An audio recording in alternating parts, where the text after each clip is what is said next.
Hello' guys, আসসালামু আলাইকুম। আজি আমাৰ ঘৰত ইফতাৰ বিলাব, সেইটো কাৰণে ৰাতিপুৱা উঠিয়ে চবে যোগাৰ পাতি কৰা ষ্টাৰ্ট কৰি দিলে। আমি যোগাৰ পাতি কৰি আছোঁ আৰু এইফালে বেটাই উৎপাত কৰি আছে। আৰু উৎপাত চাওঁতে চাওঁতে আব্বাও আহি পালে। আব্বাই বজাৰখিনি কৰি পেলাই আহিলে। ফ্ৰুটছ আনিছে, চিকেন আনিছে, মাংস আনিছে।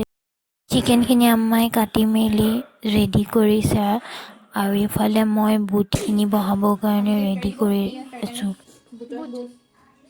বুটখিনি যোগাৰ কৰি এইফালে আমি চবেই বহি লৈ কামো কৰি আছোঁ, লেকচাৰ মাৰি আছোঁ। এইফালে আম্মাই পোলাও বনাব ৰেডি কৰি আছে।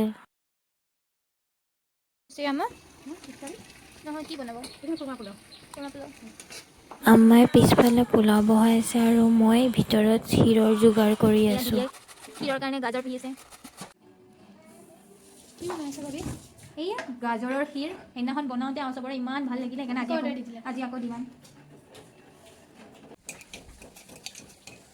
পোলাও ৰেডি, আমি ঘিউ দি দিছে। এয়া ভাবিয়ে চিকেন চামোচাৰ ষ্টাফিংটো ৰেডি কৰি আছে।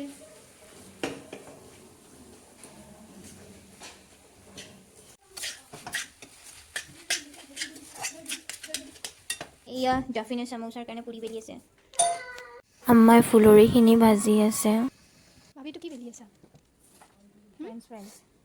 আজি আমাৰ ইফতাৰীত ক্ষীৰ আছে, বুট আছে, পকৰি আছে, ফ্ৰুটছ, ফ্ৰেঞ্চ ফ্ৰাইজ, তিয়ঁহ, ইফালে চামোচা, পোলাও। ঘৰৰ ওচৰৰ মানুহখিনিৰ কাৰণে প্লেটতে ওলাই দিলে। মই দূৰৰ মানুহখিনিৰ কাৰণে কণ্টেইনাৰত পেক কৰি আছোঁ। পেকিং কৰা হ'ল আৰু আমি চবকে দিবলৈ ওলাই গ'লোঁ। আমি দি আহোঁতে আজানৰ টাইমেই হৈ গ'ল আৰু আজি ইফতাৰী এনেকেই ওলাবলগীয়া হ'ল। আজান দিলে আমি ইফতাৰো কৰিলোঁ। ফ্ৰুটছ খাইছা? ভাল লাগে ফ্ৰুটছ খাই?